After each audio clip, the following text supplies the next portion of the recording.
Our story begins with a man who married the most unsightly woman in the world, bound by a vow to never take another wife because she was the daughter of Zhu Di, the Prince of Yan. Marrying a princess meant he could forget about ever having a concubine. More importantly, this Princess Yongin had been left with a truly unfortunate appearance following a massive fire 3 years ago. Her face was severely scarred, and so, seeking his daughter's happiness, Zhu Di posted a public notice to find her a husband. Yet, not a single soul could pass the initial trial. But when he heard the news, our protagonist's eyes lit up with excitement. It seemed the opportunity he had been waiting for so patiently had finally arrived. You see, he didn't actually belong to this world. He was a traveler from the future who possessed a sweet love system. To be honest, it was quite a peculiar advantage. Once he bound himself to a woman, every romantic gesture would earn him points that could be spent in the system's shop. A simple enough plan, in theory. Furthermore, the higher the status of the woman, the greater the point multiplier. Naturally, he had to be extremely selective about who he chose to bind with. And who has higher status than the daughter of Zhu Di? As a princess, her nobility was unmatched, and according to history, it wouldn't be long before her rank rose even higher. In this ancient era, a princess held the ultimate status, which would trigger a 100-fold multiplier for his love points, which, as we can imagine, was an offer he couldn't refuse. The very next day, he accepted the royal summons and arrived at the Prince of Yan's estate. After explaining his intent, the guards dared not delay and went to report immediately. Inside the main hall, Zhu Di and his sons were discussing matters of state when they heard someone had finally answered the notice. Their eyes brightened in unison. Zhu Gaoxiu stood up quickly and bowed slightly to his father, offering to go and meet the suitor himself. Prince Zhu Di gave a small, approving nod. Gaoxiu turned and headed for the entrance. A moment later, the heavy gates of the prince's manor creaked open, revealing the young man waiting outside. Out stepped a handsome youth. This was indeed Zhu Gaoxiu. Our protagonist stepped forward, identifying himself as the one who had answered the call. Gaoxiu sized him up, and his first impression was actually quite favorable. The man's skin was tanned, and his features were sharp, nearly rivaling Gaoxiu's own looks. Most importantly, he looked honest and kind, giving off a warm sense of reliability. Our hero quickly cupped his hands in a respectful greeting as Gaoxiu asked for his name and occupation. He replied respectfully, introducing himself as Li Xiao from Wanping County, currently working as a simple farmer. He then politely asked for the other's name. Gaoxiu looked at him and simply identified himself as the prince's second son, telling Li Xiao to follow him. With that, he turned and led the way into the estate. It was clear at a glance that this young man had no prestigious background. However, this search wasn't about finding a powerful match. They simply needed someone who would be sincere. Li Xiao bowed again and followed closely behind. After winding through several corridors, they finally arrived at a quiet, secluded courtyard. Inside the grand hall, Zhu Gaoxiu invited him to take a seat and ordered tea to be served, before taking his own place at the head of the room. Li Xiao found a stool and sat down as a maid quickly brought the tea. Gaoxiu told him not to rush and to drink first, his gaze drifting elsewhere. Our hero remained composed, lifting his cup to taste the tea in silence. For a long moment, the two of them simply sat there, the air thick with a heavy quiet. It seemed that marrying the princess wouldn't be quite so simple. He would first have to pass whatever test Gaoxiu had in mind. After all, a princess is still a princess. As Li Xiao sipped his tea, Gaoxiu was secretly sizing him up. People from royal families, you see, have their own particular ways of judging a person's character. He watched every movement and gesture, and to be honest, his first impression of Li Xiao was quite positive. He saw a simple farmer before him. The man didn't seem to possess any grand talents, but he had a kind face. The real question, however, was whether he could endure the trials yet to come. They continued drinking tea for nearly an hour, long enough that Li Xiao was starting to feel a bit uncomfortable, until a servant hurried into the hall. The servant leaned in and whispered to Gaoxiu that they had found him. This man was indeed Li Xiao from Deshuku village in Wanping County. His family had been farmers for generations. He was 21 years old, and since his parents passed away last year, he had been living entirely alone. He had never been married, and his record was perfectly clean. It turns out Gaoxiu had been waiting all this time for a full background check on our protagonist. In matters like this, one must be thorough to avoid scoundrels who might abandon a secret family in pursuit of wealth and status. Gaoxiu gave a small nod. He was satisfied with this background. Since his sister's appearance had been ruined, the family no longer cared about status. No one could rival the Prince of Yan anyway. They only wanted someone sincere who would treat her well, and a man with no strings attached would certainly cause fewer problems. Provided, of course, he passed the test. Suddenly, Gaoxiu's expression shifted dramatically. He slammed his hand down and stood up, glaring at Li Xiao with sudden intensity. He barked at Li Xiao, calling him a mere peasant who dared to aim for the prince's household, demanding to know his true motives. The test had finally begun. Li Xiao was momentarily taken aback. His opponent was a highborn prince, a master of martial arts and riding, possessing a truly intimidating and heroic presence. In any normal situation, such a fierce scolding would have left an ordinary person trembling in fear. But Li Xiao was not exactly ordinary. He calmly told the prince that his assumptions were mistaken. Gaoxiu let out a cold snort, asking if Li Xiao truly intended to argue with him. Li Xiao stood his ground and firmly disagreed. Gao Xiu widened his eyes in surprise. He hadn't expected this young man to have more backbone than the previous suitors. He was far stronger than the previous suitors. Zhu Gaoxiu, narrowing his eyes, asked what exactly was incorrect, and our hero simply gestured toward the heavens with respect. He reminded the prince that the emperor himself once said that while people claim farming is the foundation of life, many still abandon it for lesser pursuits.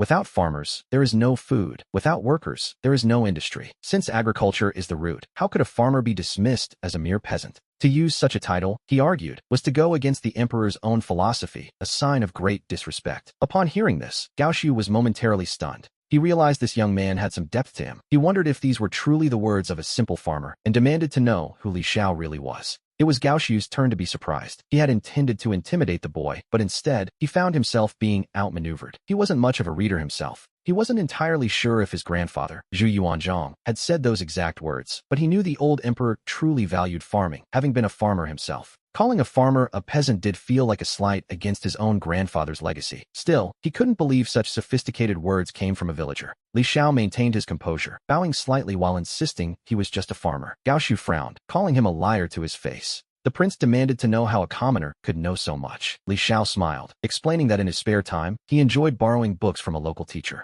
He claimed that reading had simply broadened his horizons. To be honest, this was the truth. There wasn't much else to do for entertainment in the village. Combined with his knowledge of Ming history, his preparation had successfully caught Gao Xiu off guard. The prince, however, wasn't ready to back down just yet. Gao Xiu huffed, asking why a farmer would bother with such books, if not for vanity. He suspected Li Xiao was merely a social climber seeking a shortcut to power. He accused him of studying only to one day cling to the coattails of the nobility. Li Xiao shook his head with a calm smile, disagreeing entirely. He explained that reading is for broadening the mind and finding inner peace, not for chasing status. It was about expanding the dimensions of one's soul. Hearing this, Gao Xiu felt like he was listening to his old tutors again, lots of words that made very little sense to him. He decided to cut the nonsense. He told Li Xiao to stop the chatter and give him an honest answer. Why did he really want to marry the princess? This, we see, was the final test. Li Xiao knew that if he could handle this question, he would be in the clear. He took a calm sip of tea and began to speak with total sincerity. He explained that his love for learning had changed the way he saw the world. Because of this, he felt he no longer shared the same perspective as the village girls. He was looking for a woman who could match his spirit and share a true intellectual resonance for the rest of his life. A bold claim, to be sure. Zhu Gaoxiu frowned, telling him to speak plain English since he couldn't understand that flowery talk. Our hero realized he had overestimated the prince's vocabulary. He adjusted his approach, explaining that he didn't care for looks, but preferred a woman with culture and a love for books. This, of course, was a calculated move.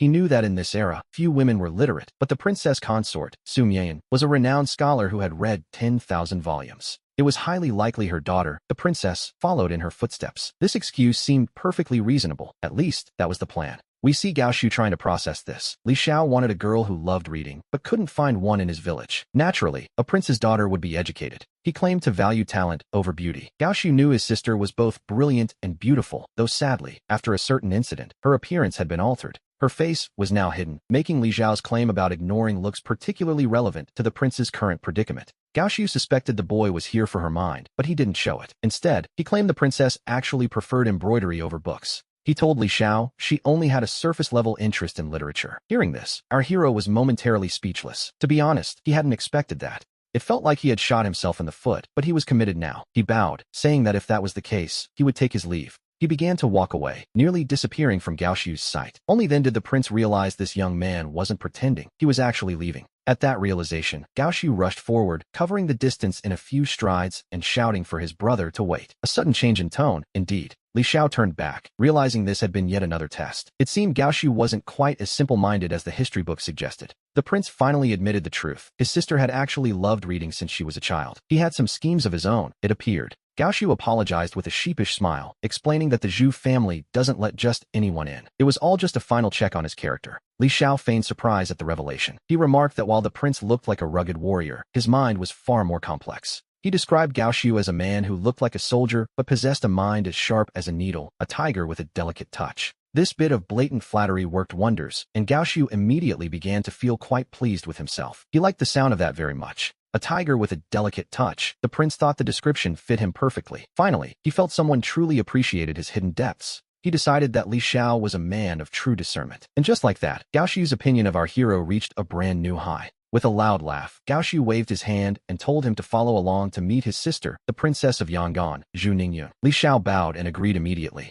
And so, we follow Li Xiao as he winds through the palace with Gao Xiu until they reach another hall. Upon entering, he sees a woman with a graceful figure seated on the right. She is dressed in elegant, luxurious robes, with a golden lotus hairpin swaying in her hair. To be honest, the air of nobility around her is unmistakable. Judging by her silhouette and attire, she should have been a great beauty, but her appearance is quite shocking. Burn scars spread across her face like a spiderweb. The skin tissue is missing in places, leaving raw, reddish marks. These burns seem to extend from the back of her hands and across her entire body. Most of it is hidden by her clothes, but the scars are visible wherever skin is exposed. Gao Xiu introduces her as his eldest sister, Zhu Ningyun. He presents Li Xiao as a decent young man he just finished talking with. As they enter, Gao Xiu keeps a close eye on our hero's reaction. He is searching for any sign of fear. If Li Xiao flinches, then all that talk about not caring for looks was a lie. Many others had already failed this test. Usually, those who failed were given a sound thrashing by Gao Xiu. Li Xiao quickly bows to the princess, remaining remarkably calm throughout the encounter. There isn't a trace of fear or disgust on his face. Having prepared himself mentally for this moment, he looks at the woman with a steady, peaceful gaze. Suddenly, the system's voice rings in his ear. The woman before him is actually named Zhang Tsuitsue, a 16-year-old girl. Her current identity? A maidservant. The system offers a 3x multiplier if he binds with her now, warning that once activated, the choice is permanent. We see him hesitate for a moment. Zhang Tsuitsue, a maid? He realizes with a bit of a headache that this is yet another test. It seems the prince's schemes haven't ended yet. He silently rejects the option to bind with this candidate. Now he has to decide how to act. If he shows too much affection now, it might look suspicious. He worries that if he starts fawning over her immediately, they'll think he's only after wealth and status. So, he furrows his brow as a new plan takes shape. He looks toward the woman, Zhang Tsuitsue, and gives a slight bow. He introduces himself as Li Xiao, 21 years of age, and begins his performance. He explains that the reason he hasn't married is that he hasn't found a soulmate yet. He remarks that while pretty faces are common, interesting souls are rare. He claims he was drawn here by rumors of the princess's vast knowledge of the classics. He then adds a bold twist. Just as she can choose him, he can choose her. He asks for her indulgence, proposing a test of his own. He suggests a riddle or a poetic couplet, saying that if she can answer it, he will stay. Everyone in the room is stunned by his words. No one expected this young man to turn the tables and start testing the princess himself. Gao Xiu is nearly speechless. Gao Xiu shouts at him, asking what right he has to speak to the princess that way, while Zhu Ningyun looks on in stunned silence. She glances toward a corner of the room before turning back to Li Xiao. Seeing the princess's reaction, Gao Xiu simply huffs and waves his sleeve. Li Xiao nods and recites a poetic verse about the longing of lovers meeting once a year, wishing for joy both in heaven and on earth. He asks the princess to provide the matching line. After a long silence, the princess of Yangon shakes her head and admits she cannot.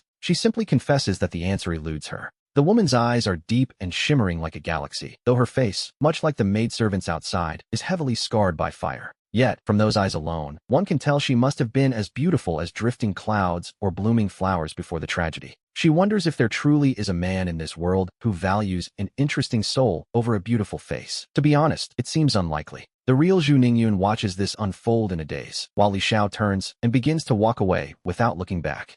He does this because he knows perfectly well that the woman before him is merely the maidservant, Zhang Tsuitsue. This is the only way to truly fool them. Yes, this was Gao Xiu's ultimate test, a maid acting as the princess who shared her tragic past. Gao Xiu would never let his sister be picked over like a common vegetable. She had to be protected by layers of careful screening. Seeing Li Xiao walk away because the princess failed the test, Gao Xiu starts to panic. After all his trials, he actually likes this young man. Gao Xiu thinks Li Xiao is quite decent, but the final decision rests with his sister, Zhu Ningyun. It is her heart that must be won. Ever since she was disfigured, Ningyun has refused to see anyone and has grown thin with grief, leaving her brother worried sick. He only wants a good man to accompany her. It took a great deal of persuasion to get her to agree to find a lifelong companion. They've searched for years without success, which led to this public recruitment. This young man is the first to make it to the final stage. The fact that he loves literature makes him a perfect match for his sister's interests. Well, a perfect intellectual match, at the very least. Thinking of this, Gao Xiu rushes behind the screen and anxiously asks his eldest sister what she thinks of the man, saying he finds him acceptable. Behind the screen sits a woman with an exquisite figure, though her face remains hidden from view. This, we realize, is the true princess. Behind a bamboo hat and white veil, Zhu Ningyun's eyes remain lonely, though her voice is as pleasant as pearls falling on a jade plate. She admits the man is interesting, but she has long intended to never marry. She had already been secretly observing Li Zhao's handsome, sun-kissed features. To be honest, handsome men are a dime a dozen, but it was the words he spoke earlier that truly made her soul tremble.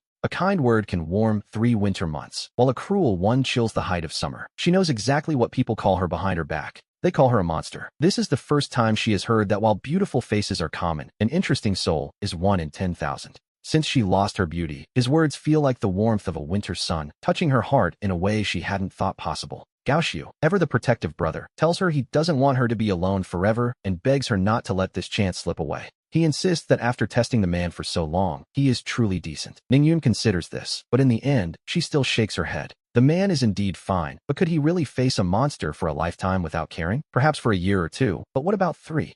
Who can guarantee he won't change, or that once he gains power and status through the prince's mansion, he won't abandon his original intent? There are simply too many worries. Ningyun grits her teeth and turns to leave, telling her brother not to trap himself in this hopeless endeavor. Gao Xiu admits he isn't well read, but he knows that if she misses this opportunity, a man like this may never appear again. He pleads with her to just try and get to know him first, warning her that she might regret turning him away for the rest of her life. If it truly doesn't work out, they can reconsider then. Ningyun tries to walk away, but Gao Xiu stubbornly blocks her path. It has taken years to find someone suitable, and he feels it would be a tragedy to let him go. After all, his sister is already 18. Her younger sisters have all married, and he cannot bear the thought of her growing old alone. She asks him to move, but he refuses. He declares he won't budge until she agrees. She accuses him of being a rogue, and he happily admits it if it means she gives herself a chance. He isn't forcing her to marry the man today, just to meet him. Gao Xiu uses every bit of his persistence to wear her down. Seeing her brother's devotion, Ningyun finally lowers her head. Perhaps she can give herself one chance. From behind the screen, she softly recites the matching line. Her voice drifts through the silk, speaking of the sorrow of lovers parted in 2 places and the lingering tenderness that lasts through their dreams.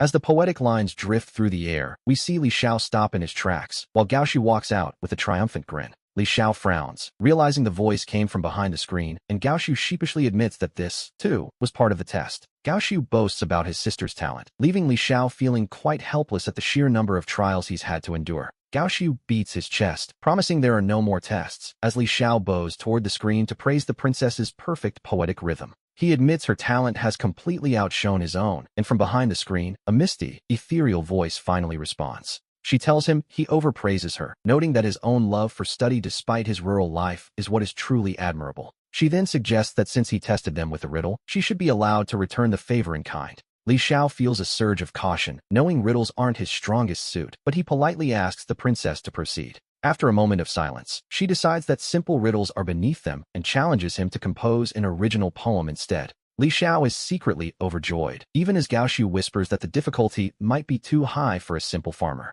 Zhu Ningyun sets the theme. Since the imperial examinations are approaching, he must write about the emergence of new talent. Li Xiao takes barely a single step before the words pour out of him, speaking of how old classics eventually lose their freshness. He declares that every generation brings forth its own geniuses to lead the way, leaving the room in a heavy, stunned silence. Finally, the princess steps out from behind the screen, her face hidden by a white veil, though her grace remains undeniable. Li Xiao knows the scars hidden beneath that silk, yet her silhouette still reminds him of a celestial maiden under the moon. She softly asks if he truly came here out of admiration for her talent, and he honestly admits his humble origins and his aspirations. He answers with total sincerity, knowing his system requires her to truly love him, not just accept him. As she stares at him, asking if he will regret this, a glowing system interface suddenly flickers into existence before his eyes. It identifies her as Zhu Ningyun, the eldest daughter of the Prince of Yan, offering a massive 50 times multiplier if he binds with her. The potential reward is staggering, but Li Xiao keeps his composure, simply bowing and asking why he would ever feel regret.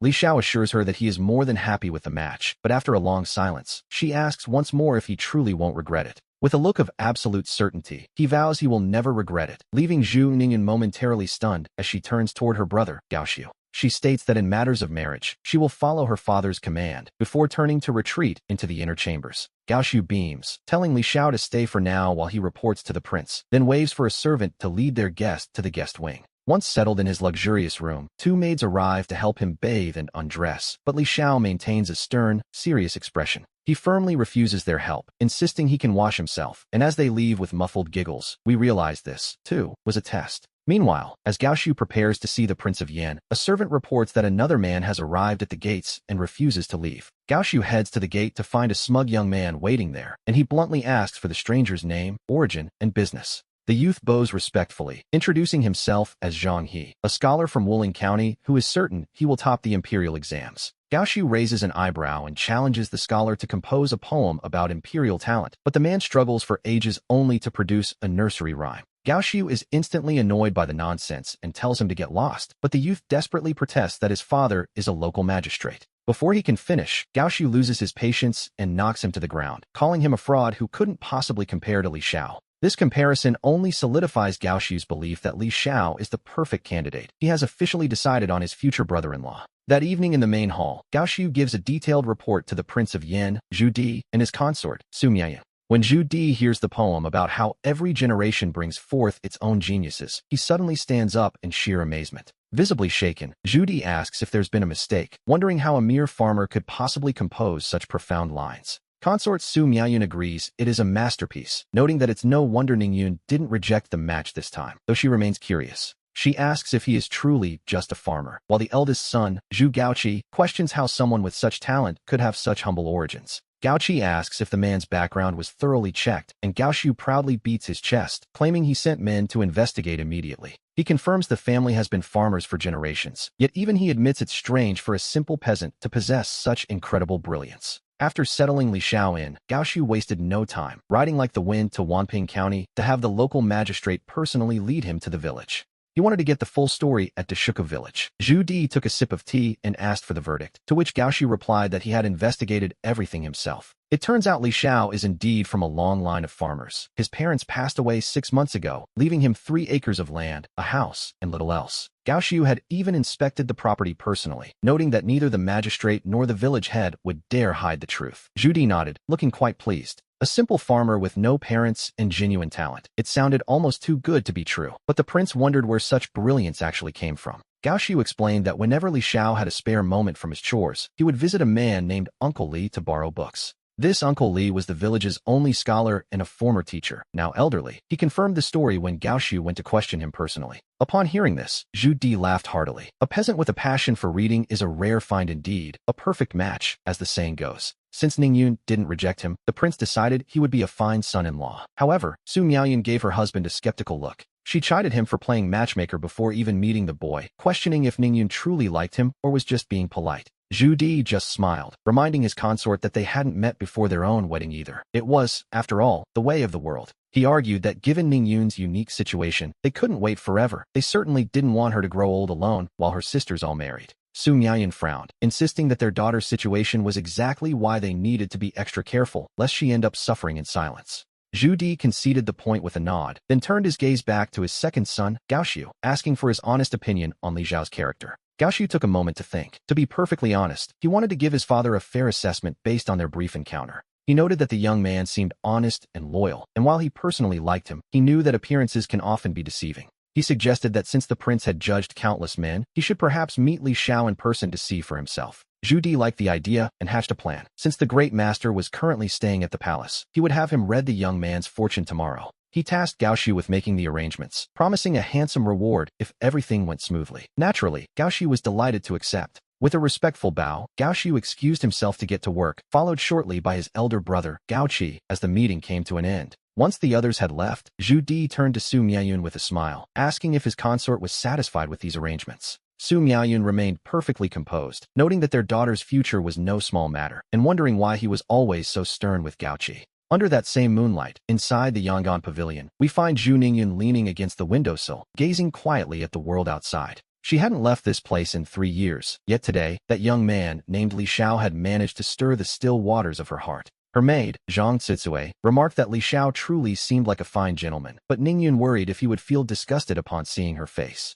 It was a heavy thought, to be sure. Tsitsue considered this, noting that the young man hadn't shown a hint of revulsion when looking at her earlier. Perhaps he really was different, a sentiment Ningyun shared, though she still asked with a lingering sense of uncertainty if it were true. Tete insisted it was. Having felt the judgmental gazes of others for years, she saw nothing of the sort in that young man's eyes. She even teased that she was starting to feel a bit envious, which prompted Ningyun to laugh and suggest she could have him instead. Suetsue laughed it off, pointing out that Li Xiao wasn't interested in her. It was the princess's incredible talent that had caught his eye. Ningyun's face turned a soft shade of red as she told her maid to stop talking nonsense, but Tsetsue suddenly turned quite serious. She spoke with genuine conviction, telling her mistress that the Li Xiao they had met earlier that day possessed a soul in a million. He was indeed unique, and Suetsu urged her to seize the opportunity, reminding her of a line from the poetry books she often read. Ningyun smiled helplessly, finishing the verse. Pick the flowers while they bloom, lest you be left with only empty branches. Tetsue excitedly agreed that was the one, and Ningyun nodded, deciding to leave the matter of her marriage in her father's hands. However, after lying down in bed, she found herself tossing and turning, unable to find sleep as her mind raced with possibilities. She told herself that every journey requires a first step, and if she had misjudged him, she could simply ignore him after the wedding. The next morning, Li Xiao woke up feeling refreshed. The palace beds were a world apart from the humble straw mattress in his hut. As he was stretching in the courtyard, Zhu Gaoxiu strode over with a loud wave, calling out to his brother Li Xiao to join him. Li Xiao greeted the prince with a smile, noting that it would be a privilege to get some exercise together on such a fine morning. Li Xiao accepted the offer gladly. He knew exactly how Zhu Gaoxiu's story would eventually end, but for now, the prince seemed quite straightforward and easy to get along with. Besides, Gaoxiu was very close to the princess, so it only made sense to stay on his good side. Let's head to the training grounds for a few laps, Zhu Gaoxiu suggested. With an enthusiastic wave, the prince led the way, and before long, we see the two of them arriving at the palace's private training field to begin their morning run. After several laps, both men were drenched in sweat. Brother Li Xiao, it seems you haven't been neglecting your physical training, Zhu Gaoxiu noted with a satisfied nod. Li Xiao smiled, modestly explaining that he was just a simple farmer who had developed some strength through daily labor, though he was still far behind a prince. Zhu Gaoxiu then asked if he knew how to handle a bow. Li Xiao gave an embarrassed laugh, admitting that while he could run, archery was a skill he truly lacked. Zhu Gaoxiu picked out a heavy 4-pickle bow for himself and tossed a lighter 1-pickle bow to Li Xiao, insisting on giving him a lesson right then and there. To the southeast of the training grounds stood the third floor of the Yangon Pavilion, where Zhang Suetsue, noticing the commotion, quickly pulled Zhu Ningyun to the window. Princess, look, Master Li Xiao is in excellent shape to be able to keep up with Prince Gaoxiu for so many laps, Suetsue cried out in genuine surprise. Ningyun felt a quiet sense of joy. Her brother Gaoxiu had a fiery temper and few friends, so seeing him bond like this proved Li Xiao was indeed someone special. However, as she watched Li Xiao's clumsy, struggling attempts to draw the bow, Ningyun couldn't help but let out a soft, comforted laugh. The intimidating distance created by his brilliant poetry from the day before began to fade. After all, a perfect man can be quite intimidating to be around. It is often the ordinary flaws that make a person feel more approachable. Suetsue muttered that she had expected Li Xiao to surprise them with martial arts skills too. Ningyun glanced at her maid, teasingly asking why she was staring so intently at a man when she had promised just yesterday to serve her mistress forever. Aren't you ashamed of yourself? She asked, to which Tetsue playfully replied that she was merely inspecting the future groom before asking for one more look. Ningyun jokingly threatened to make her copy books as punishment, causing Suetsue to quickly apologize. Meanwhile, back on the field, Li Xiao was still practicing. The skin between his thumb and forefinger was beginning to crack. Even a 1-pickle bow required 60 pounds of force, which was no easy feat for a beginner. This is actually quite difficult, Li Xiao muttered, accidentally letting a bit of coarse language slip before quickly apologizing for his lack of decorum. Zhu Gaoxiu waved it off dismissively, telling him there was no need for fancy words between men. Do you know why I like you, brother Li Xiao? The prince asked.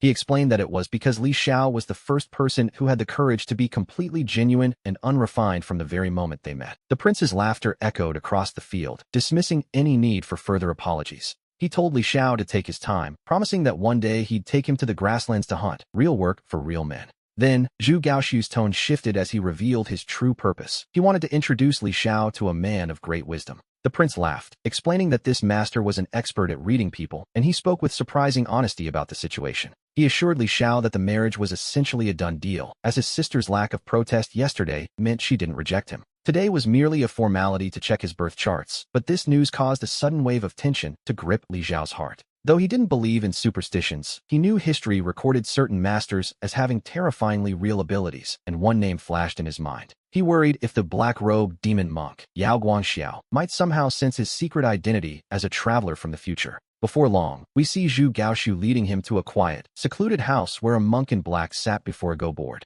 Zhu Gaoxiu bowed respectfully and introduced the man as Yao Guangxiao, the esteemed head of the Qingshou Temple. Li Xiao offered a respectful greeting of his own, and Yao Guangxiao looked up briefly before gesturing toward the tea table. The master invited them to sit and began the intricate process of brewing tea, his movements precise and full of practiced calm. When the tea was served, Li Xiao took a small sip and immediately praised the flavor, noting how it refreshed the palate. He remarked that the rich, pure aroma was surely the result of the master's meticulous brewing steps and nothing less. Li Xiao expressed his deep admiration for the master's mastery of the tea ceremony, while Zhu Gaoxiu simply agreed that it smelled wonderful. Yao Guangxiao seemed slightly surprised, noting that he hadn't expected a young man like Li Xiao to have such insights into tea. Li Xiao smiled modestly, claiming he only knew a bit because a teacher in his village was a tea enthusiast. To be honest, he was playing it safe. Yao Guangxiao's gaze then fell upon Li Xiao's hands, noting that his thick, sturdy palms suggested a destiny of great hidden potential. The monk observed that since Li Xiao was 22 and still unmarried, his moment of prosperity was likely just beginning to bloom.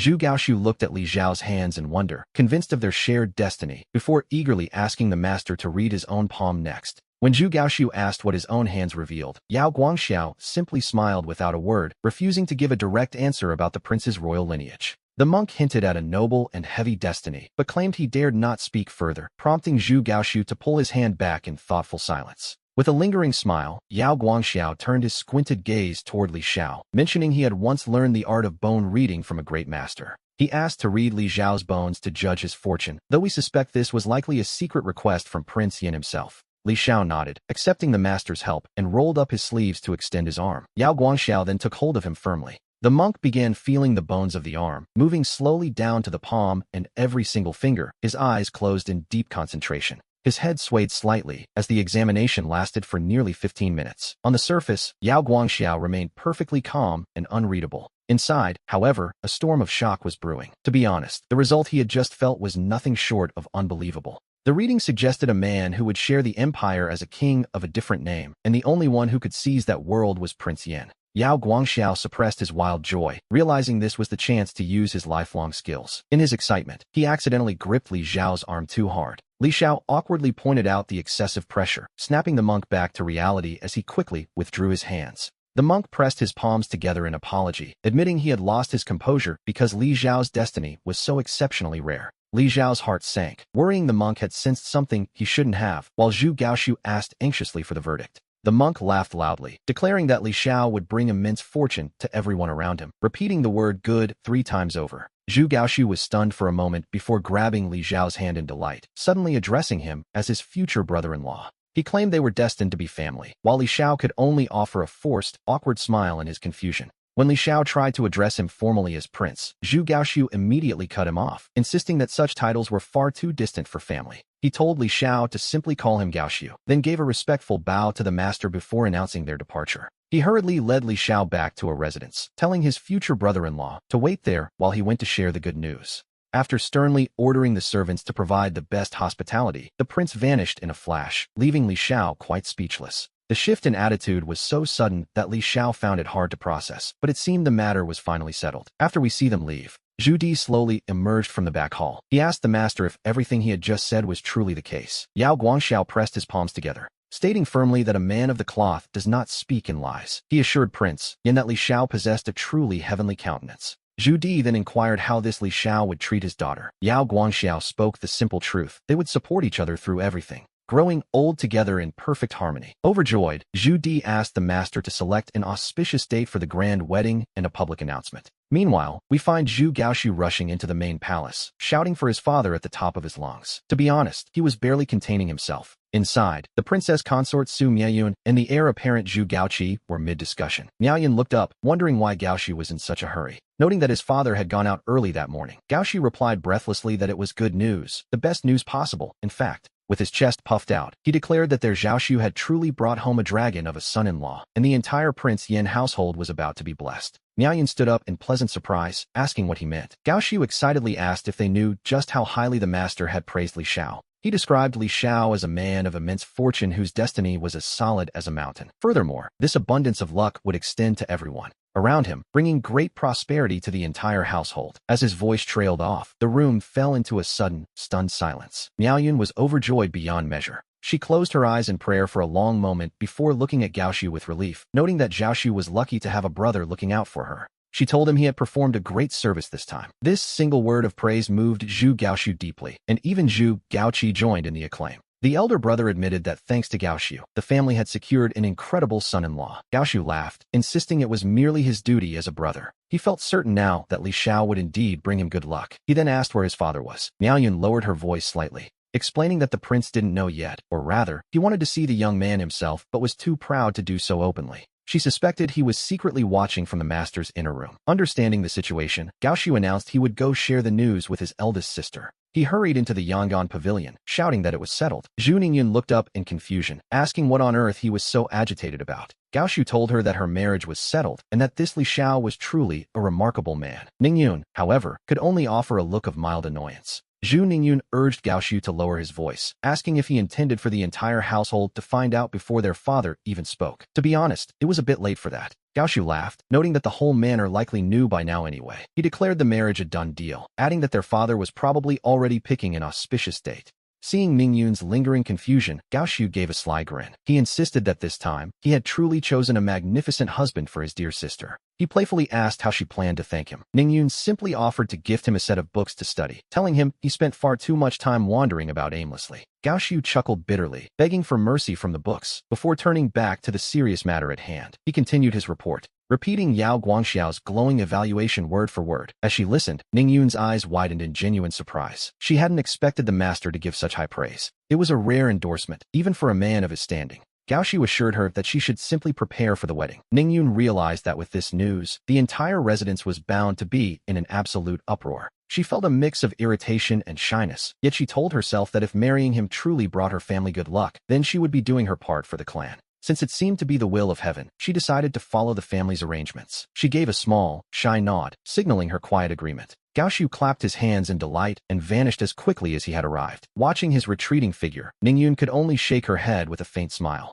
She walked to the window, looking out at the lake shimmering under the warm, gentle light of the spring sun. Meanwhile, Li Xiao noted that while the Zhu family treated him with great kindness, his mind was made up. He wouldn't settle for a marriage without a real connection. He felt the first priority was to make the princess truly fall for him, which meant they had to meet. Using the Analects as an excuse, he arrived outside the Yangon pavilion. The maid, Zhang Tsitsue, opened the door and was visibly startled to see him there. He explained as politely as possible that he was there to see the princess. He maintained a friendly expression, but Tsitsue peeked out cautiously, whispering that since the wedding hadn't happened yet, the two of them weren't supposed to meet. Li Xiao spoke with great sincerity, claiming he had a favor to ask. He explained that he had been studying the Analects recently, but his knowledge was quite limited. He told her there were many points he didn't understand, and after much thought, he felt only the princess could guide him. Suetsue hesitated for a moment before relenting. She told him to wait while she went upstairs to inform the princess. Inside, Ningyun was busy practicing her calligraphy when the maid entered. Suitsue giggled, announcing that her future husband, Master Li Xiao, had arrived. Ningyun's face flushed red as she playfully scolded the girl for her teasing. Ningyun wondered how they could possibly meet now, telling Tsitsue to go down and refuse him. But the maid explained he had a text he didn't understand.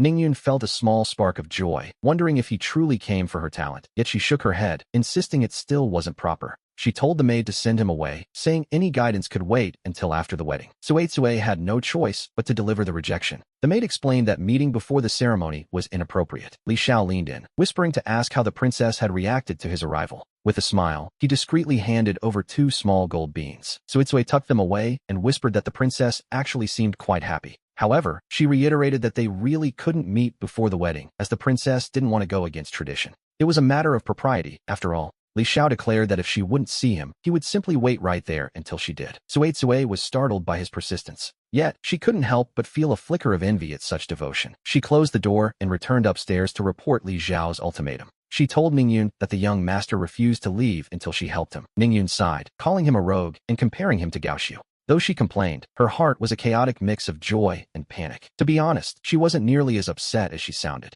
Suitsue found his persistence sincere and rare, beginning to take his side. Ningyun playfully scolded her for talking too much before being asked for a decision. Ningyun decided she wouldn't see him, letting him wait. And so, from sunrise to sunset, Li Xiao remained stubbornly outside the Yangon pavilion. We moved to the Yin Prince's manor during dinner, where Zhu Di heard the news. He was curious about this young man waiting all day.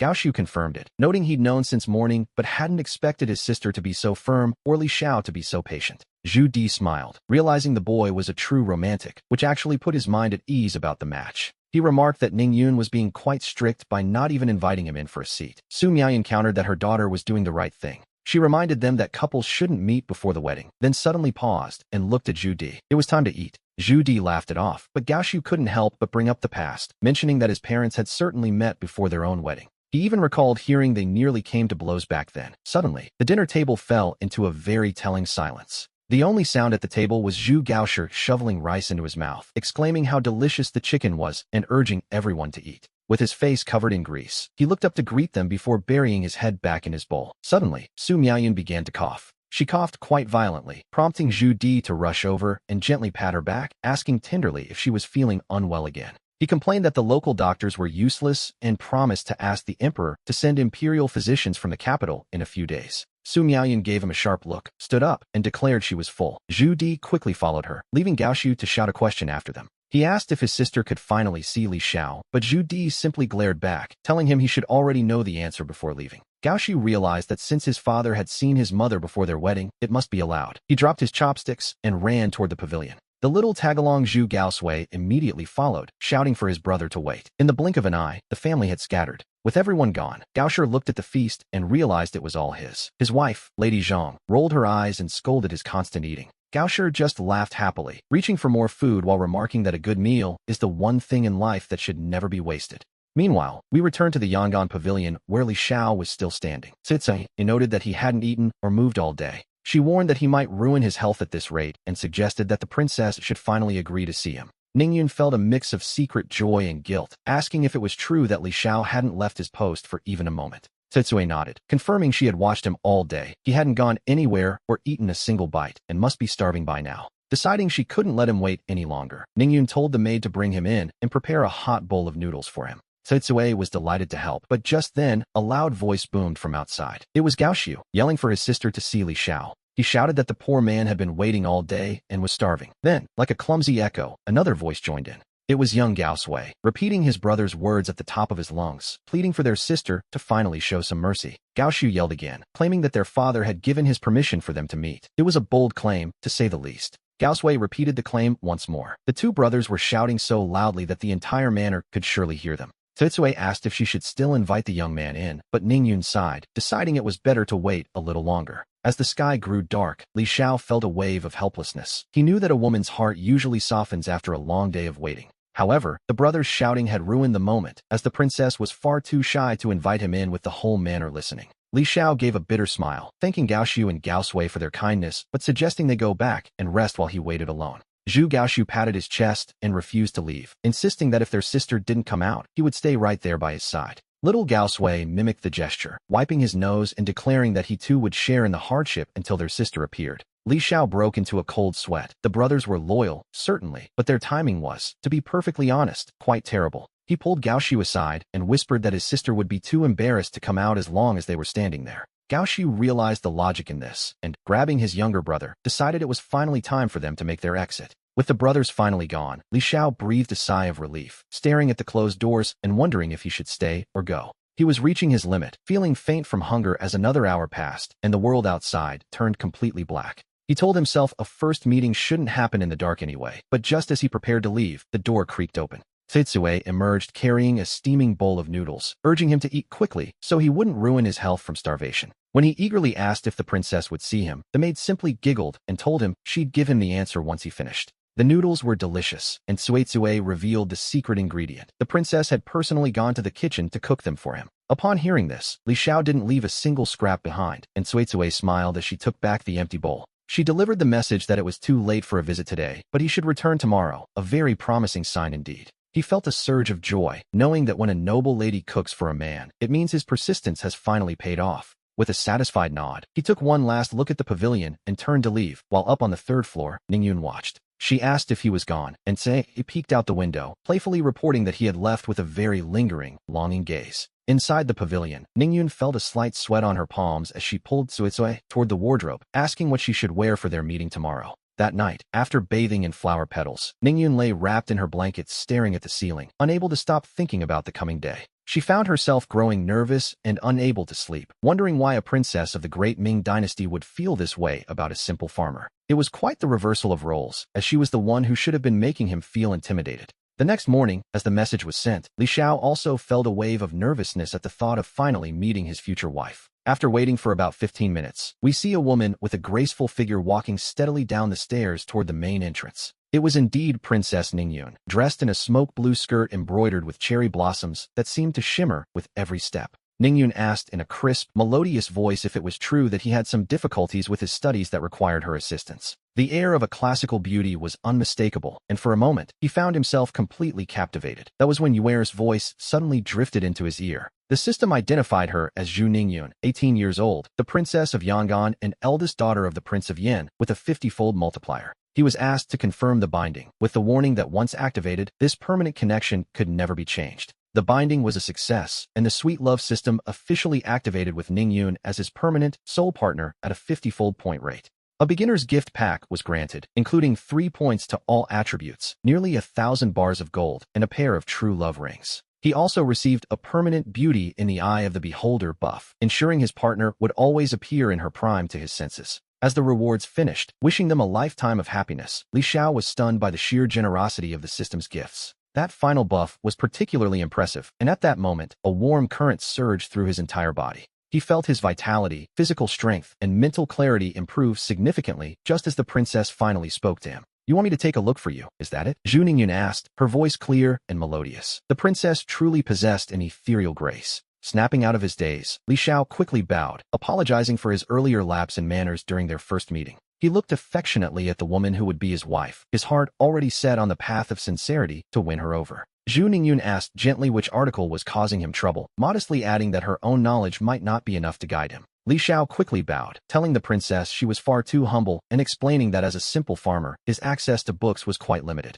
He insisted that even a small bit of her guidance would be a great honor, though he noted the books were currently back at his quarters. He invited her to follow him if she didn't mind, and Ningyun softly agreed, asking him to lead the way. A bold move, to be sure. As they walked, Li Xiao looked for light topics like the weather or the estate scenery, trying his best to ease the tension between them. He knew he had to close the distance. After all, she was the daughter of the Prince of Yin, a woman of traditional grace and peerless beauty. He could sense that Ningyun was a truly kind soul, and he felt a growing determination never to let her down or betray her trust. While the world saw her as scarred, his special gift allowed him to see her true, radiant self, a secret advantage he quite appreciated.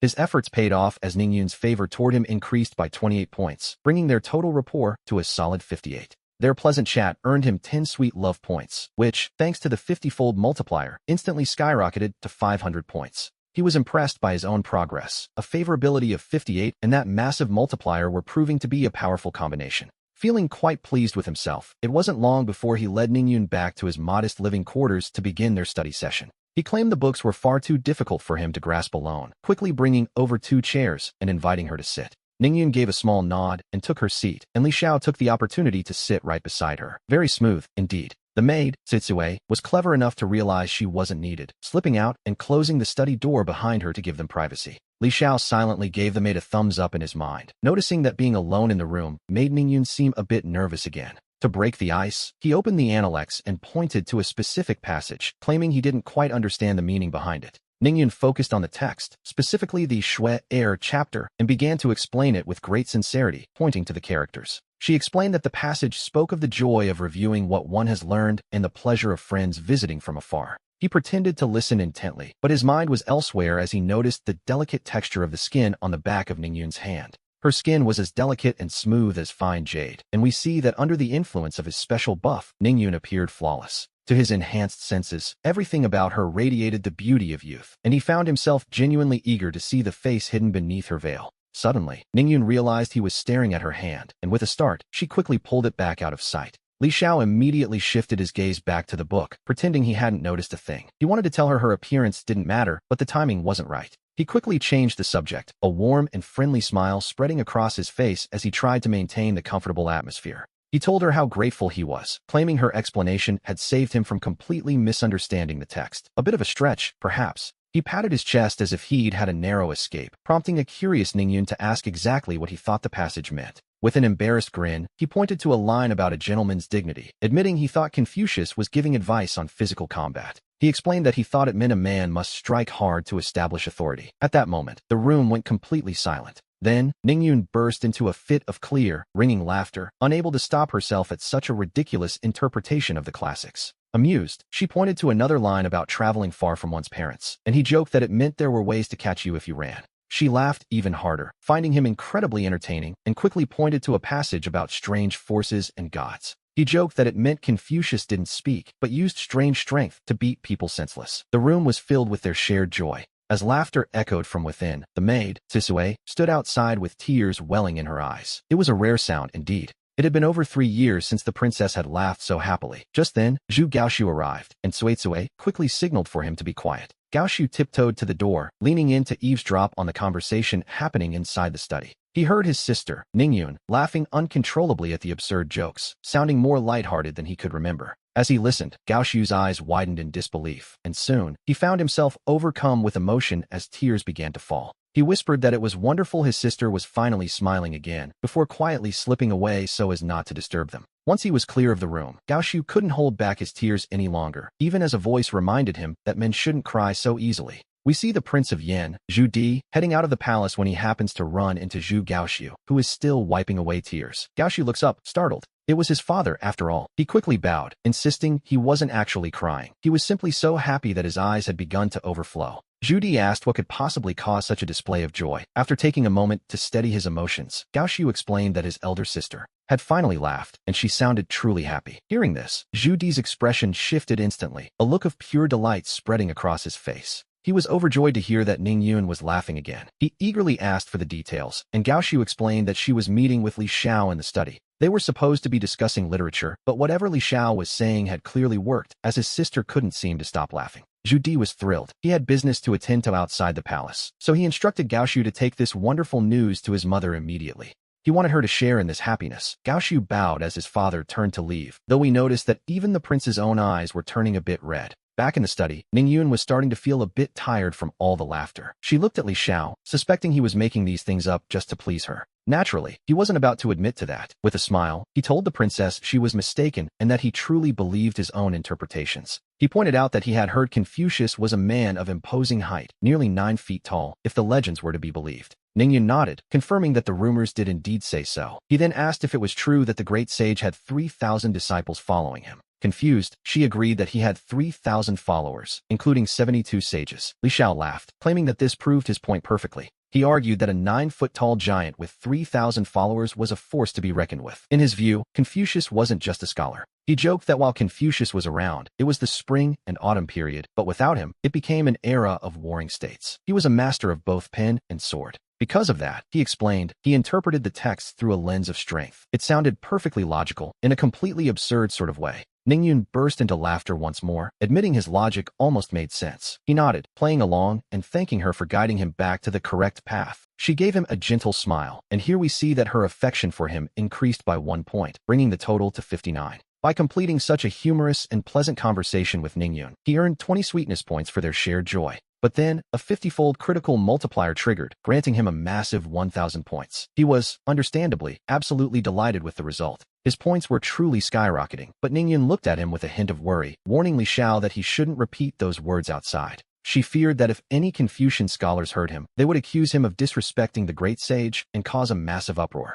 Li Xiao quickly nodded, telling the princess that he only dared to seek her guidance because he knew their relationship was special enough that she wouldn't embarrass him. He took the chance to be a bit flirtatious, and hearing this, Ningyun became incredibly shy, softly answering while feeling quite embarrassed. She hurriedly stood up, suggesting they end their session for the day, while Li Xiao rose to see her out and glanced at the sky outside. He casually remarked that it was already noon, noting that it might take some time for her staff to prepare lunch once she returned home. He mentioned he had just researched a new dish a few days ago and invited the princess to stay and help him critique it so he could improve. He knew that asking directly might cause her to refuse out of politeness. After all, conversation is an art, and Ningyun hesitated for a moment before asking a question. She was surprised that Li Xiao knew how to cook, as men rarely entered the kitchen back then, so he began to play on her sympathy. He sighed, explaining that since his parents passed away a year ago, he was the only male in the house and had no choice but to learn. Ningyun was a very kind-hearted person, and right on cue, Zhang Sisue provided an assist, noting it would indeed take a long time to cook back at the palace. She suggested they stay and taste the young master's cooking, and Ningyun finally nodded in agreement, deciding to accept the invitation. Li Xiao was delighted, remembering how good the noodles were yesterday and wanting to repay the favor, so he headed off to the kitchen. As he left, a notification appeared. Ningyun's affection had increased by 5 points, bringing the total to 64. This meant she was starting to genuinely like him, and he recalled that reaching 99 points would grant him a massive reward. While walking, he pulled up the system store to see the daily refresh, a bag of refined white salt for 100 points. There was also a bag of seasoning for 200 points and a small attribute gift pack priced at 1,000 points. It was exactly what he needed, so with a wave of his hand, he cleared out the entire store, spending 1,300 points in an instant. The items went straight into his system warehouse, and he immediately decided to use the small attribute gift pack first. The pack was a success, increasing his strength by 1 as a warm current flowed from his core through his entire body. After about 10 seconds, Li Xiao noticed his physical attributes already exceeded those of an average person, thanks to the initial bonus pack's boost. With his stats fully upgraded, we see him feeling far more energetic than before, and his mind was noticeably sharper as well. He realized these attribute packs were quite valuable. After all, in ancient times, a strong physique is the best way to stay calm in a crisis. He soon arrived at the kitchen, where he had already instructed the servants to prepare the necessary ingredients before he left earlier that day. It was time for Ningyun to taste his skills, and he suspected a single spoonful of white salt and seasoning could outshine most Ming Dynasty chefs. Now came the moment to show off his culinary talent, starting with a flurry of action as he used garlic to release a fragrant aroma. In one go, he prepared 4 home-style dishes: stir-fried pork with carrots, steamed sea bass, stir-fried eggs with chives, and a pot of chicken soup. With 3 dishes and the soup, which had been simmering for a while, ready, he added the finishing touches of refined salt and seasoning. He invited her to eat before the food got cold, and the princess nodded, though she notably kept her veiled hat on even while dining. Ningyun picked up her chopsticks and took a piece of the steamed sea bass. It melted in her mouth with a flavor that was simply exquisite. Deep down, she was utterly astonished that Li Xiao could produce such a delicious meal, though she followed the ancient custom of silence while eating.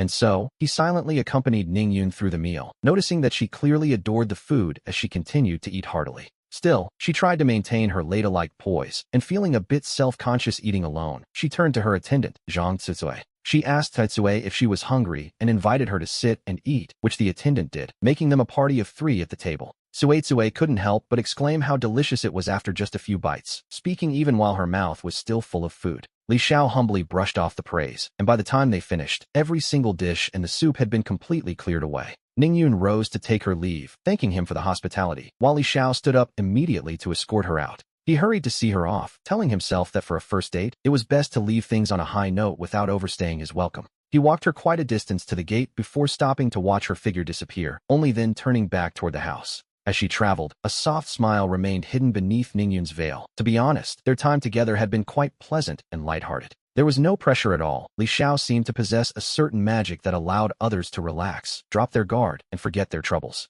Moreover, he was genuinely interesting, possessing an interesting soul, as they say, and his cooking was truly a masterpiece. She thought how wonderful it would be to eat his meals every day, until Zhang Tsutsui called out to her, realizing they had arrived. It took several calls to wake Zhu Ningyun from her thoughts, as Tsutsui teased her about being so reluctant to leave him after such a short time. Ningyun feigned annoyance at the teasing, asking how Tsutsui could have the heart to leave her all alone back in the study earlier. Tsutsui giggled, explaining she simply didn't want to be a nuisance and was merely trying to create the perfect opportunity for the princess.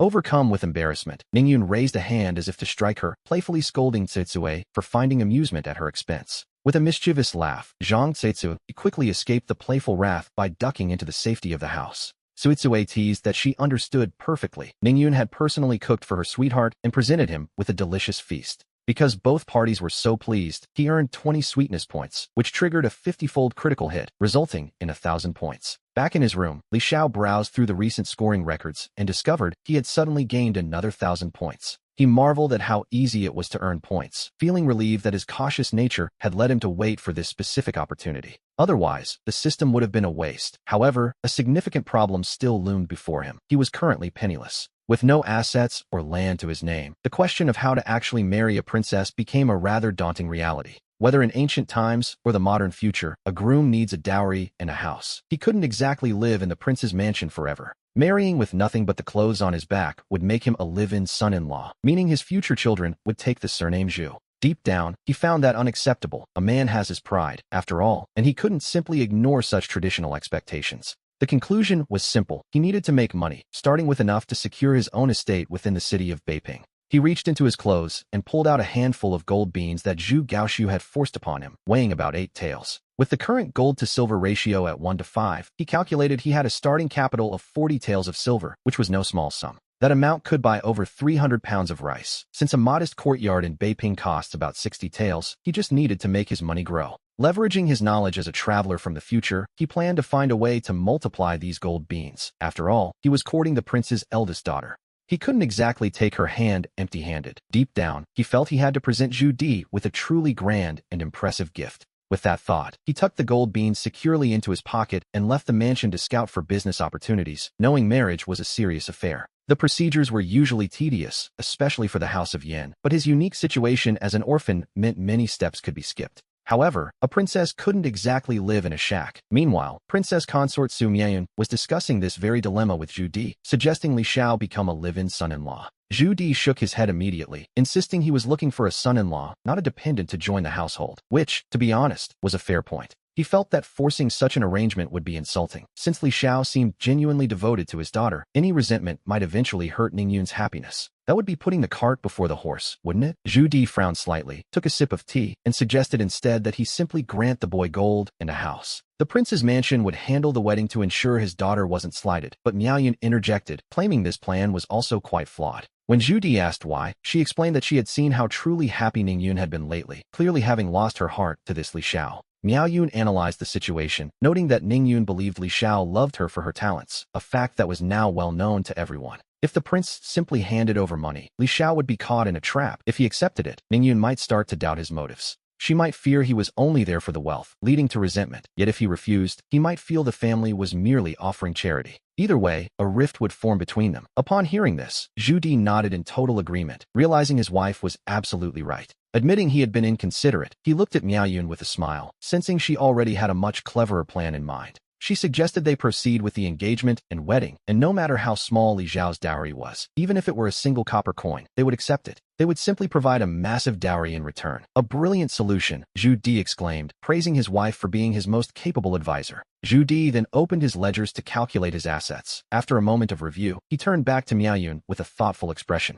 Since their eldest daughter was the apple of his eye, he decided to grant her the Luyun Mountain Villa and 2,000 acres of farmland as her dowry. Su Miaoyun nodded with a smile, agreeing that the gifts should naturally go to Ningyun, while Zhu Di added that they should also include a grand four-courtyard mansion. He suggested adding 1,000 gold pieces, but Miaoyun gently reminded him that no matter how much money they gave, it could eventually run dry if not managed well. Zhu Di admitted his wife was right to be thorough. After some thought, he decided that since the situation was unique, he would ask the emperor to grant Li Xiao a noble title. He also planned to find his future son-in-law a proper official post, a suggestion that made Miaoyun beam with joy, as she couldn't have asked for a better arrangement. Zhu Di slapped the table, deciding he would visit the Grand Master the very next day to find an auspicious date and settle the marriage as soon as possible. Only then would his heart truly be at ease. Soon after, we see Zhu Di visiting Qingshou Temple to consult Yao Guangxiao, who selected a lucky day in the first lunar month. The 24th day of the first month, just half a month away, was set for the engagement. Upon returning, Zhu Di instructed Zhu Gaoxiu to deliver the news. Gaoxiu wasted no time and rushed to find Li Xiao, who began calculating the timeline as soon as he heard the engagement was set for the 24th.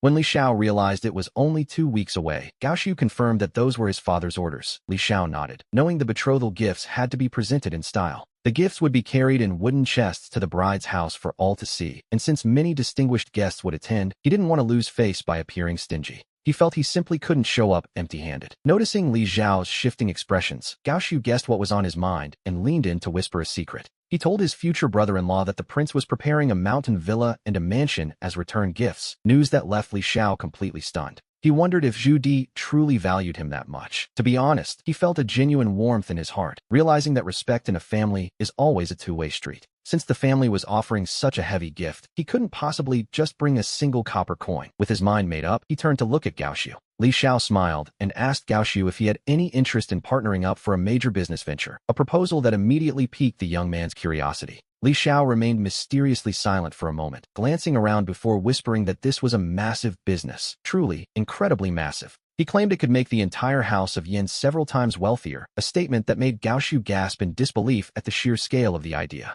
Overjoyed, Gaoxiu agreed immediately and begged to know what kind of business it was, but Li Xiao kept the details a secret for the time being. Deep down, he knew that if this venture succeeded, it would be too big for him to handle alone. Only a prince like Zhu Di could truly manage such an enterprise. He decided to go with the flow and offer it to his future father-in-law as a betrothal gift, while Gaoxiu eagerly asked how he could help.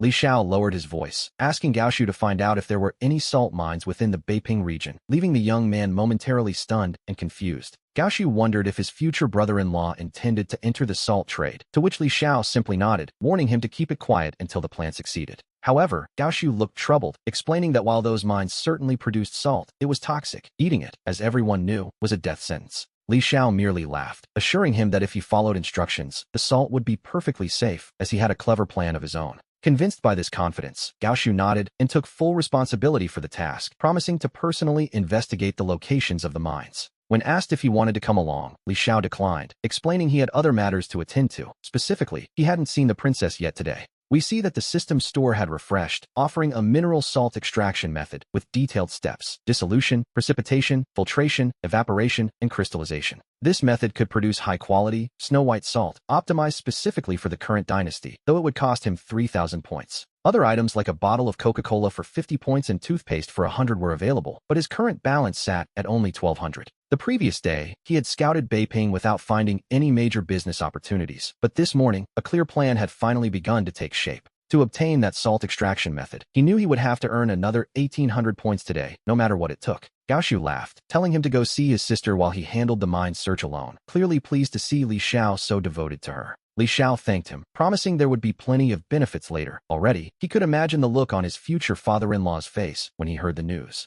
He knew that the upcoming Jingnan campaign would require a fortune, so in a way, this son-in-law was simply planning ahead for the family's future. Noticing Li Xiao's lingering concern, Gao Xiu laughed it off, dismissing any talk of rewards as they prepared to set the plan in motion. And so, Gao Xiu and his brother Gao Sui left the estate to hunt for salt mines, while Li Xiao made his way toward the Yangon pavilion. Since they had already met once, he figured a second meeting would be easier to arrange. Before long, he was at the door, knocking softly. Zhang Tseitsui quickly came out to greet him, giggling as she confirmed the princess was indeed inside and asking where he planned to spirit her away to this time. Li Xiao feigned offense at the word spirit away, explaining that he had simply finished all the books in his own study and needed a change of scenery. He claimed he wanted the princess to guide his reading so he could ask questions immediately, an excuse that, naturally, brought a knowing smile to Tsuetsue's face. It wasn't long after the message was sent up that Zhu Ningyun came downstairs, appearing much more relaxed this time, as she offered him a graceful smile. She suggested taking Li Xiao to the estate's library, mentioning that she had finished her own books recently and needed to pick up some new ones anyway.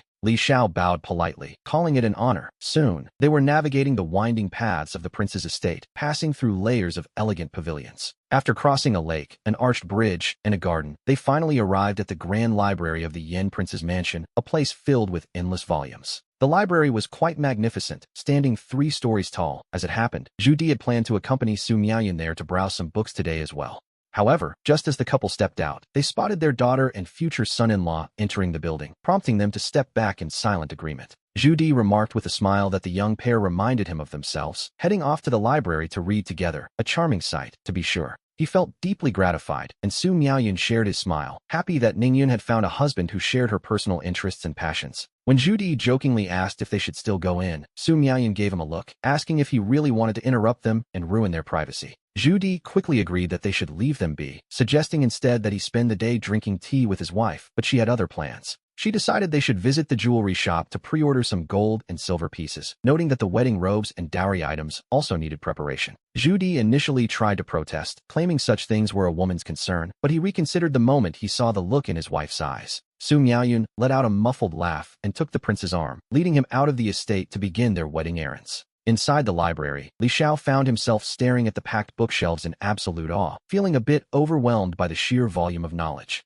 He admitted he didn't even know where to start, so Zhu Ningyun smiled and began helping him choose, quoting the old wisdom of Li Shimin. She explained that history serves as a mirror to understand the rise and fall of nations, suggesting he start there to gain true wisdom. She carefully selected several classics, including the records of the 3 kingdoms and the Book of Liang, focusing intently on the task at hand. Watching her, Li Xiao realized just how charming a woman could be when she was focused. Though the system brought them together, his feelings were becoming real. Deep down, he was truly starting to fall for her. As she stood on her tiptoes to reach a high shelf, the white veil of her hat fluttered slightly. In that fleeting moment, he caught a glimpse of her profile, a brief, stolen look that felt more significant than any book in the room. Even with only a partial glimpse of her profile, Li Xiao could already sense how beautiful his future wife truly was, leaving him lost in thought. He found himself eagerly anticipating the day he could finally lift her white veil. Meanwhile, Zhu Ningyun seemed to sense a certain gaze lingering on her. When she turned and their eyes met, a wave of shyness washed over her, and she hurriedly brought the books she had gathered over to the table. She suggested starting with these few, noting that he couldn't possibly finish too many at once. He agreed, finding the quiet atmosphere quite perfect. He proposed they sit and read together, suggesting he could ask her for guidance whenever he felt confused, a clever way to stay close, naturally.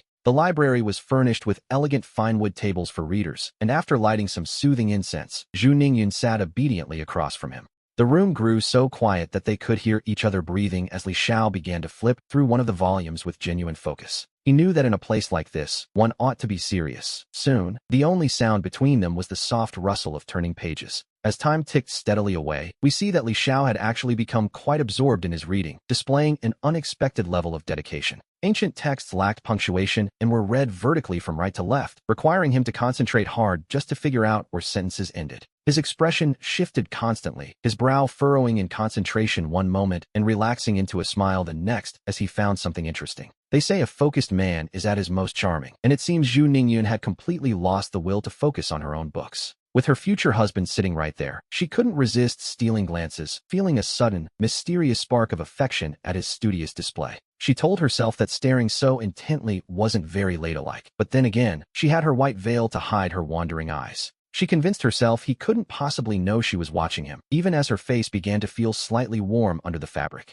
Meanwhile, the system chimed in with a pleasant notification, informing Li Xiao that Zhu Ningyun's favorability had increased by 3 points. With her favorability now at 67, the system noted their shared reading session, and her frequent glances were creating a very pleasant atmosphere. He earned 100 sweetness points, which triggered a 50-fold critical multiplier, bringing his total points to a staggering 6,200. To be honest, earning points just by sitting and reading was a delight, and he suspected Ningyun was well on her way to falling for him. Time flies when one is truly focused. By noon, Zhang Citsue arrived with a meal, which they enjoyed together right there in the library. They continued reading until the sun began to dip in the west, at which point Li Xiao stretched and suggested it was time to head back. Ningyun gave a soft, obedient nod. He walked beside her, carrying the books she had selected so he could escort her back to the Yangon Pavilion. As they retraced their steps, their pace was unconsciously slow, as they both clearly wanted to linger a bit longer. Upon reaching a small lake, he paused to admire the view, noting how beautiful the estate looked. He asked Ningyun what the lake was called, notably dropping her formal title of princess to call her by her name, since her favorability had already reached 67. It was time to close the distance, and hearing him address her so familiarly, her voice became as soft as the hum of a bee as she replied that it was Xiaochun Lake. Pointing toward a small bridge, he asked what its name was, and Zhu Ningyun explained gently that it had been built right around the time she was born. Because of that, her father had named it the Ning Bridge. Their steps grew slower and slower, taking quite a long time just to cross over to the other side. Before them stood an octagonal pavilion, and Li Xiao mused that the name Ning Bridge was quite fitting, comparing the lake to the clouds in the sky and the bridge to her. He remarked that the bridge seemed to be a part of her very name, and as they stood there, his hand accidentally brushed against hers. It was a brief, gentle contact that seemed to happen entirely by chance. He kept his gaze fixed on the distant scenery to help ease the sudden awkwardness of the moment, which seemed to work quite well for both of them. The system announced that Zhu Ningyun's favorability had increased by 2, reaching 69, as their first physical contact had left them both feeling quite pleased. He earned another 100 sweetness points, which triggered a 50-fold critical multiplier for a total of 5,000 points, bringing his balance to 11,200. A certain romance expert once said that casual contact can dissolve awkwardness, but he knew that now was not the time to keep talking. And so, he simply watched the scenery in silence for a long while. Zhu Ningyun wasn't quite sure what to do at first, but she soon found her composure. She quietly stood by his side, accompanying him as they watched the autumn water reflect the colors of the setting sun in the distance. To her, the scenery within the estate seemed different today, breathtakingly beautiful, just as Zhu Di and Su Mianyun were returning from outside. Zhu Di pulled Su Mianyun along, pointing out their daughter in the distance and suggesting they hide behind a tree to sneak a peek. Su Mianyun whispered, asking if it was really appropriate for them to be spying like this, but Zhu Di just laughed and said it was perfectly fine. He insisted that as long as they were careful not to be discovered, no one would know, and asked if she wasn't curious to hear what their daughter and Li Xiao were saying. Su Mianyun offered a gentle smile and didn't refuse. She too wanted to listen and see what her future son-in-law was truly like. Who could have imagined that within the Prince of Yan's own estate, the prince and his consort would be tiptoeing around like thieves toward the pavilion? At the octagonal pavilion, we see the two of them standing shoulder to shoulder, silently soaking in the spring atmosphere of the lake. Li Xiao felt the mood was finally right and told Ningyun that in this moment, he felt inspired to recite a poem. Zhu Ningyun let out a soft laugh, covering her mouth as she told him she was listening. He looked toward the distant bridge and began. As he spoke of the small bridge and flowing water, Zhu Ningyun held her breath, immediately sensing a faint, elegant melancholy in his words. His voice continued, and the surprise in her eyes deepened. Her beautiful gaze sparkled like a river of stars as she listened intently. He recited softly about leaving just as lightly as he had arrived, waving his hand toward the clouds in the western sky. He spoke of departing gently, mirroring the quiet way he had first come into her life. His voice seemed to paint a vivid picture, making Zhu Ningyun feel as though she were standing right inside the world of his poem. He described the greenery swaying beneath the water's surface, and how, in the gentle waves of the lake, he would gladly be a piece of waterweed. Hearing this, Ningyun was even more astonished, realizing this was an impromptu masterpiece created by Li Xiao right then and there. The scenery described in the poem was the very lake before them. Meanwhile, the eavesdropping Zhu Di and Su Miaoyun stood frozen in place. They were stunned that verses spoken in such plain language could be so beautiful, and Su Miaoyun felt a surge of genuine delight. She wondered if this was truly her son-in-law, thinking that if Ningyun married such a man, she would surely never suffer in the future. He continued, describing a pool beneath the trees that wasn't a spring, but a rainbow crumbled among the weeds, holding a dream of colors. He spoke of seeking dreams with a long pole, rowing toward where the grass is greenest, and singing aloud under a sky full of stars. His magnetic voice carried on, noting that he could not actually sing, for silence is the music of parting, and even the insects were still. In this moment, Zhu Ningyun's gaze, filled with growing admiration, was fixed entirely on him. She sensed the poem was meant for her. His voice became even softer and lighter as he reached the end, repeating that he would depart just as gently as he had arrived. He finished with the line about waving his sleeve and not taking even a single cloud away, and for a moment, the entire world seemed to fall silent. Only after a long pause could the rustle of the wind be heard again. Zhu Ningyun's eyes were slightly red, moved by the sheer beauty of the poem. Eventually, she looked toward Li Xiao and softly admitted she had never heard such verses before, asking him what kind of poetry this was. He smiled and explained it was vernacular poetry, a style that uses simpler language to convey deeper emotions through the structure of a poem. She told him the poem was wonderful and thanked him for composing it for her, finally gathering the courage to look the young man directly in the eye. He met her gaze and told her he could do this for her for a lifetime, though he quickly caught himself and changed the subject. Noting the lateness of the hour, he offered to escort the princess back. Meanwhile, her affection for him increased by 5 points, reaching 74. Because he had dedicated a poem to the person he loved, she was deeply moved, earning him 100 sweetness points for sparking these feelings. A 50-fold critical hit was triggered, granting him 5,000 points and bringing his current total to 16,200. In just one day, he had enjoyed the process of falling in love while racking up over 10,000 points. To be honest, he was absolutely thrilled. As we see the two of them walking away, Zhu Di remains hidden behind the distant trees, his eyes still wide with lingering shock. He repeated the lines about arriving and departing gently to himself, utterly amazed that vernacular poetry could actually sound so beautiful. While Zhu Di was immersed in the beauty of the words, he suddenly remembered a vernacular poem his son, Zhu Gaoxiu, had written back in Nanjing. That particular attempt had earned the boy a beating from the emperor. It was a clumsy verse about cold waters and Gaoxiu's own physical strength. Comparing his son's crude lines to this masterpiece, Zhu Di couldn't help but curse the vast difference. Beside him, Su Miaoyun was equally impressed. She praised Li Zhao's genuine talent, noting how elegant his simple verses were, and remarked that Ningyun's heart seemed to be completely won over. Su Miaoyun had kept her eyes on her daughter the entire time, sensing every subtle movement and the clear signs of growing admiration. However, a small flicker of worry arose in her heart as she told the prince that Li Xiao certainly seemed to have a way with women. Their daughter had been unhappy for 3 years, yet just the other day he made her laugh, and now this poem had stirred such deep affection. She noted that Li Xiao was composed, romantic, and knew exactly when to press forward or step back, handling the situation with effortless skill. Su Miaoyun remarked that Li Xiao seemed like a seasoned veteran in romance, wondering how such a man could remain unmarried at 22. Zhu Di simply laughed. He told his beloved wife not to worry, explaining that Gao Su had investigated and found nothing amiss. Li Xiao was merely a humble farmer. The reason he hadn't married was to care for his parents, and after they passed, he observed a year of mourning, which delayed his personal life. Zhu Di noted that since the recruitment only began a month ago, Li Xiao couldn't have planned this. It was clearly destiny, as Master Yao predicted. Hearing this, Su Miaoyun felt much more at ease, realizing that Li Xiao was actually a man of great filial piety and character. She nodded happily, acknowledging his devotion to his parents, though she felt a pang of sadness that they weren't alive to see his success. Zhu Di smiled, and said that once Li Xiao joined the Prince of Yan's household, they would have to treat him very well indeed. As for being a veteran of romance, the prince saw it as a simple outpouring of true emotion from a sincere and honest man. He believed their daughter, sensitive as she was, had opened her heart because she felt that sincerity. Su Miaoyun felt deeply comforted by this. She remarked that a man's judgment of another man is often the most accurate, and since Li Xiao was orphaned, they would become his family. As the sky turned a dusky gray, we see Li Xiao escorting Ningyun back to the Yangon pavilion, where he politely took his leave. He didn't linger, but Ningyun went up to the third floor to watch him walk away, her mind filled with every moment of their day. And yet, every single detail had happened just today, from the two of them reading quietly in the library, to Hu Pan's simple poem. It was all true. Deciding she must write it down, she urgently called for her maid, Chui Chui, to grind the ink while she prepared the paper. Zhu Ningyun began to write the verses of Leaving the Cloud Bridge on the rice paper, starting with the lines about arriving and departing gently. The more she looked at the finished poem, the more she loved it. Meanwhile, Zhang Chui Chui stared at the paper in complete surprise.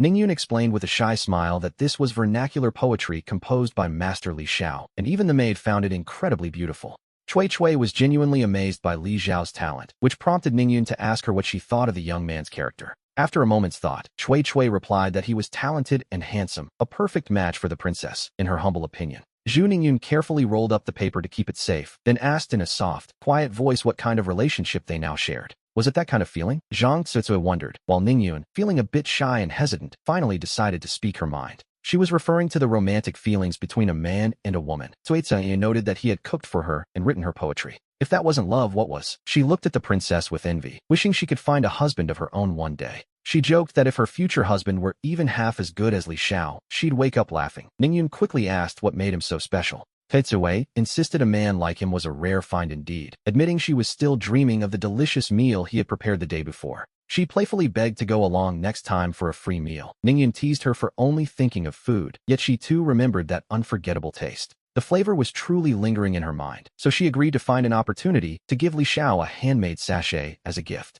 Since he had written her a poem, she felt she must show her gratitude. She pulled out the sachet and asked Tsutsui if it looked all right. Tsutsui looked at it, and, to be perfectly honest, the craftsmanship was quite ordinary, so she suggested the princess might want to start over. Ningyun agreed, and meanwhile, we see Li Xiao returning to his own quarters, eager to wash up and finally open his Systems Point Mall. He locked his door tightly. For a whole year, he had stared at these items with longing, unable to afford a single thing until today. Finally, he could experience the thrill of being a wealthy man, as the System Mall refreshed with a new item, a method for extracting mineral salt.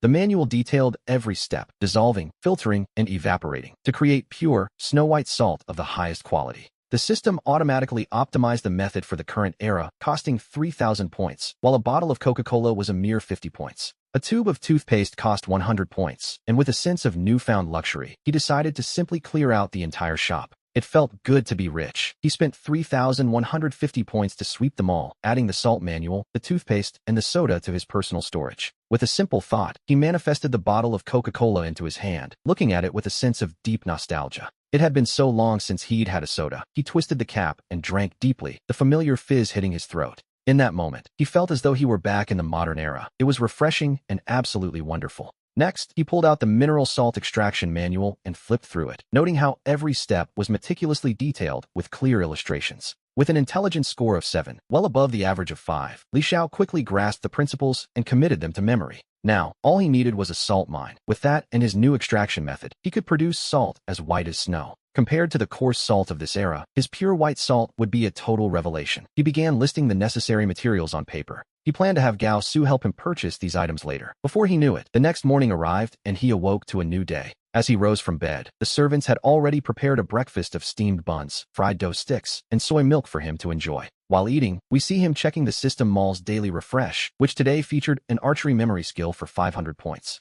There was also a small attribute gift pack for 1,000 points, and a supply of amoxicillin for another 1,000 points. He chose to clear out the shop immediately. After all, the importance of an attribute pack went without saying, and archery was quite useful. As for the amoxicillin, that was a true treasure, a life-saving antibiotic. His archery proficiency immediately rose to the primary level. After using the small attribute pack, his strength increased by 1 point, while the amoxicillin was safely stored in his personal warehouse. He felt a sudden surge of warmth spreading through his entire body, a sensation that lasted for about 10 seconds before fading away. The sensation lingered for 10 seconds before fading, leaving his mind filled with archery techniques, as if he had practiced the craft for years. With his new skills and muscle memory ready, he opened his attribute panel to see that his strength had reached 10 points. His agility sat at 8, while his intelligence remained at 7, all of which were comfortably above the average for an ordinary person. His current skills were listed as none, but he still carried the beauty in the eye of the beholder buff alongside his stored items. His warehouse now held the couple's rings, toothpaste, and medicine. With his strength at 10, he had far surpassed the average man.